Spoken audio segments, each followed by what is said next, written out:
সেইটোকে অমূল্য ভকতি বুলি কৈছে, মানে যিটো বস্তু বজাৰত কিনিবলৈ নাপায়, দোকানত কিনিবলৈ নোপোৱা বস্তুটো কি? ভগৱানৰ চৰণত কৰা ভক্তি। তুমি কলটো কিনিবলৈ পাবা শৰাইত থকা, আপেলটো কিনিবলৈ পাবা, কিন্তু ভক্তি ভাৱটো কিনিবলৈ পাই যায়? ভক্তি ক'ত থাকে?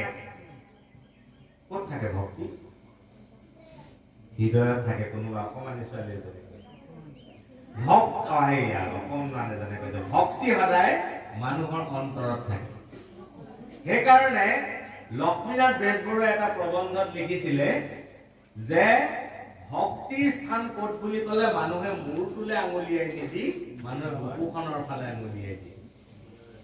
ভক্তি সেইকাৰণে স্থান হৃদয়ত। গতিকে ভগৱানৰ চৰণত আমাৰ সদায় ভক্তি ভাৱ থাকিব লাগে। থাকিব লাগে নে নাই? ভক্তি থাকিব লাগে। আৰু ভক্তি থাকিবলৈ আমি কি কৰিব লাগিব?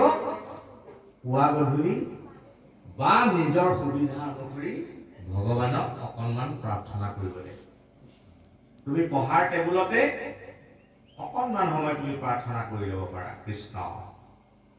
তুমি বিদ্যালয়ত পঢ়ি আছা, তুমি অকণমান সময় তুমি তাতে প্ৰাৰ্থনা কৰি ল'ব পাৰা। তুমি হোষ্টেলত আছা, 1 ছেকেণ্ড ৰৈ তুমি ধুনীয়াকৈ চকু কেইটা মুদি অকণমান প্ৰাৰ্থনা কৰি ল'ব পাৰা। তুমি খেতি পথাৰলৈ গৈছা, পথাৰৰ মাজতে 1 মিনিট ৰৈ তুমি প্ৰাৰ্থনা কৰি ল'ব পাৰা। প্ৰাৰ্থনা কৰিবলৈ কোনো সময় নালাগে।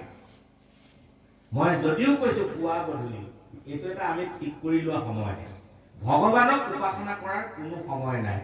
তুমি গা ধোৱা অৱস্থাতো কৰিব পাৰিবা, নোধোৱা অৱস্থাতো প্ৰাৰ্থনা কৰিব পাৰিবা। তুমি টোপনিতো কৰিব পাৰা, তুমি হাড়ে থাকোতেও কৰিব পাৰা।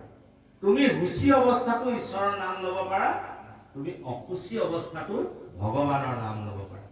মহাপুৰুষ মাধৱদেৱে নামঘোষাত লিখিছে, জ্ঞানে বা অজ্ঞানে মাধৱৰ নাম যিজনে থাকে কুমৰি, তাকো মূৰ বলি হাতে অস্ত্ৰ ধৰি ৰাখিয়া ফুৰন্ত কৰি। কোনোবাই জানিয়ে কৃষ্ণ বুলিছে, কোনোবাই নজনাকে ৰাম বুলিছে। কোনোবাই